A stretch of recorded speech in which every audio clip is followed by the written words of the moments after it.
5वी स्कॉलरशिपचा अभ्यास करताना काही विद्यार्थी त्यांच्या मनामध्ये स्कॉलरशिप बद्दल प्रचंड भीती असते. जसं स्कॉलरशिप म्हणजे दुसरं तिसरं काही नाही, एक राक्षसच वाटतं. इतकी भीती वाटते. पण भ्यायचं काही कारण नाही. अतिशय सोपा असलेला विषय म्हणजे स्कॉलरशिपचा विषय. नुसतं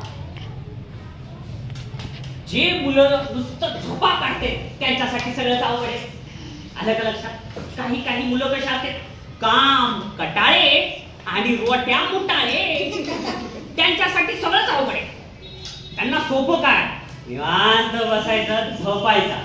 झोपेतून उठलं की रिमोट कुठे, माझं रिमोट, मला जे चॅनल पाहिजे तेच मला बघायचं, दुसरं कोणतं बघायचं नाही. आजचे पोरं असते बहुतेक इकडे कोणतरी हसलं म्हणजे हे आहेत काय तिथे नाही का? इकडे कोणी रिमोट घेत नाही ना कोणी हातात. कधीच टीव्हीचं रिमोट हातात घ्यायचं नाही. अभ्यासाचं पुस्तक हातात घ्यायचं नेहमी. तर स्कॉलरशिप हा विषय अत्यंत सोपा आहे. तुम्ही सगळेजण पहिलीच्या वर्गामध्ये गेल्या काय शिकला होतात? बालवाडीच्या वर्गात काय शिकला होता? उजळणी शिकला होता. बालवाडीचे ते मुलगे बालवाडीच्या वर्गात तुम्हाला गेल्यावर काय शिकवलं?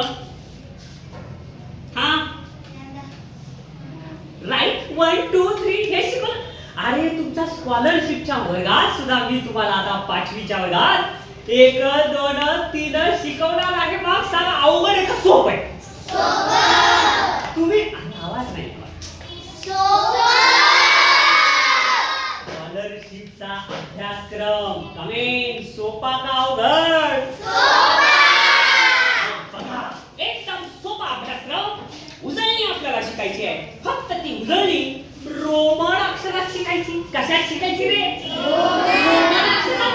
हे लक्षात घ्या. आता सगळ्यात पहिलं उजळणीमध्ये एक लक्षात ठेवा, रोमन अक्षरात हे आय जे असते त्याला म्हणायचं, त्याला काय म्हणायचं? साई बाबा सबका मालिक एक है. असं साई बाबा म्हणतो. अलग लक्षात तेच एक म्हणजे हे साई बाबा. आणि त्याला रोमन अक्षरात सांगते आय. कळालं? त्याच्यानंतर रोमन अक्षरात असं 2 ते आपलं लिपी जे आंतरराष्ट्रीय संख्या चिन्ह आहे त्याच्यामध्ये 2. कळालं? काय अवघड उजळणी. नंबर 3 1 2 3 अशा पद्धतीने आहे. 3 लक्षात आलं? त्याच्यानंतर आता 4 लिहायचं आपल्याला. तर 4 लिहायचं असताना आपल्याला